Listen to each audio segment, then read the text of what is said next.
नकटीच्या लग्नाला 17 विघ्न मगाशी म्हटल्याप्रमाणे तसंच काहीसं माझं ह्या चटणीच्या बाबतीत झालं होतं. कारण की जवळजवळ गेले 1 महिना झालं मी चटणीला मिरच्या आणून ठेवल्या होत्या.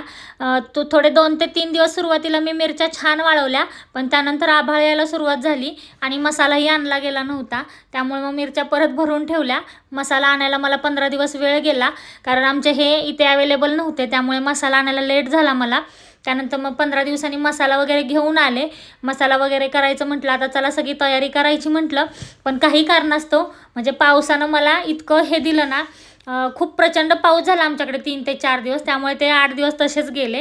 त्यानंतर परत मग थोडंसं माझी तब्येत खराब होती, त्यामुळे ते 8 दिवस गेले. आणि आता म्हटलं चला फायनल काही होऊ देल, आज मसाला म्हणजे उद्या मसाला करायचाच ह्या हिशोबानं मग मी सगळी तयारी केली. पण गॅसचं बटन तुटलं त्याच्यामध्ये. मग गॅसचं बटन तुटल्यानंतर त्या गॅसवाल्यांना बोलवून ते बटन वगैरे दुरुस्त करून घेतलं.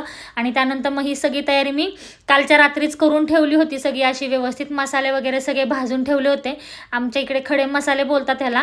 गरम मसाले जे असतात, एक 15 ते 16 प्रकारचे हे मसाले असतात. त्याची नावंही मला नाहीत माहिती जास्त, पण म्हणजे दगडफूल म्हणा किंवा मोठी दालचिनी किंवा वेलची, अजून बरेच असतात, मोठे मिरे, काळे मिरे, तीळ, अशा बऱ्याचशा गोष्टी आहेत. हिंग वगैरे, त्याची नावं नाहीत मला सांगता येणार. अशा पद्धतीने सगळं मी व्यवस्थित चाळून घेऊन ते अगदी थोडं थोडं तेल टाकून तेलामध्ये छान भाजून घेतले. करपवायचे नाहीत, अगदी व्यवस्थित मंदाचेवरती छान भाजून घ्यायचे एकसारखे. थोडं थोडंच तेल टाकायचं. आणि मग म्हणजे मसाला करायच्या 2 दिवस आधी पुन्हा एकदा मी मिरच्या उन्हाला लावून कडक वाळवून घेतल्या आणि पॅक करून ठेवल्या होत्या, म्हणजे जेणेकरून परत उन्हाला नाही लावाव्या लागणार अशा पद्धतीनं. मग सगळे मसाले असे काल रात्री मी सगळे छान व्यवस्थित भाजून घेतले. म्हटलं सकाळी सकाळी गडबड नको, सकाळी लवकर जायचं आहे.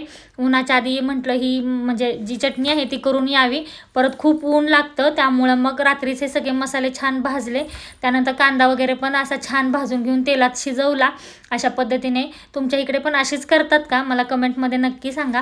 आमच्या इकडे याला म्हणजे कोल्हापुरी चटणी असं म्हणतात.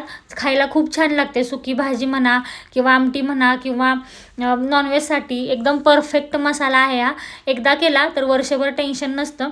त्यामुळं मग मी करायला घेतलं होतं. आणि ही माझी फर्स्ट टाईम पहिलीच वेळ होती, म्हणजे मी एकटीने करायची. नाहीतर या अगोदर कसं होतं की कोणी ना कोणीतरी सोबत असायचं, आई म्हणा किंवा सासूबाई म्हणा किंवा मोठं जाणकार माणूस म्हणा. पण ह्यावेळेस मी एकटीच करत होते. म्हटलं चला चुकलं तर चुकलं, आलं तर आलं. जर बरोबर आलं तर आपलंच म्हणायचं, नाही बरोबर आलं तरी आपलंच म्हणायचं. काहीतरी धडा त्याच्यातून शिकायला मिळेल. त्यामुळे मग मी स्वतःच करायला घेतलं होतं. ह्यांना म्हटलं करते मी, जसा होईल तसा होईल.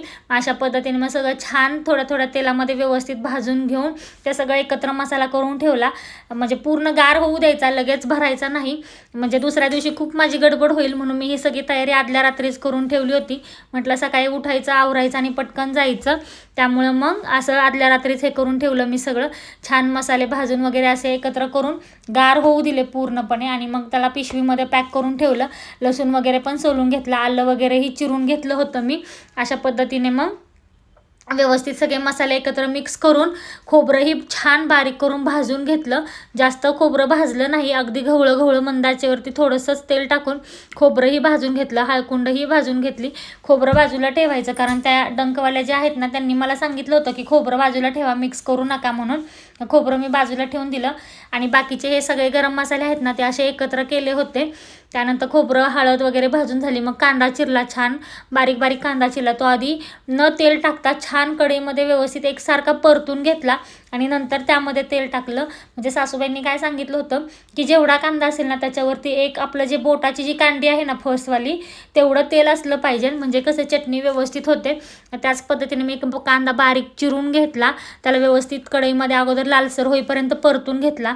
त्यामध्ये मीठ टाकलं नाही आणि व्यवस्थित मंदाचेवरती छान परतून घेतल्यानंतर एकसारखा कांदा दिसायला लागला की मग त्यामध्ये मग मी तेल ओतलं. मला साधारणतः इथं 1 लिटर तेल लागलं ह्या सगळ्यासाठी. म्हणजे फक्त कांद्यासाठी मला 1 लिटर तेल लागलं. आणि बाकीचं जे सौदा भाजायचा होता, आमच्या इकडे सौदा बोलतात, जो सौदा भाजायचा होता त्याला 1 पावशर ते अर्धा किलो तेल तिथे गेले असेल असं. मग त्यानंतर असा कांदा सगळा व्यवस्थित भाजून मग मी दुसऱ्या दिवशी चटणी करायला गेले. कांदा आदल्या रात्रीच भाजून गार झाल्यामुळे व्यवस्थित मला सकाळी गडबड झाली नाही व्यवस्थित. मग दुसऱ्या दिवशी अशी डंकामध्ये गेले मी, असा डंका आहे जवळच, तिथे जाऊन मग अशा पद्धतीने मी मसाला करून घेतला. कसं म्हणजे आपल्याला साधं तिखट जरी लागलं तरी किती त्रास होतो, पण ह्या ज्या मसाले करणाऱ्या बायका असतात, चटणी करणारी जे असतात, त्यांना किती त्रास होत असेल, पण त्या करतात, एफर्ट घेतात. खरंच खूप छान अशा पद्धतीने मग मसाला करून घेतला. माझं पिल्लूनं सगळी त्यांची हिस्ट्री काढली. माझं पिल्लूही आलं होतं मसाला करायला आणि असा काहीसा माझा मसाला दिसत होता. खायलाही आता कसा झाला आहे पाहू, पण दिसायला तर खूप छान दिसत होता. आता रात्री ह्याची आमटी करणार आहे, पाहू कशी होते. अशा पद्धतीने चला तर मग भेटू पुढच्या व्हिडिओमध्ये. बाय.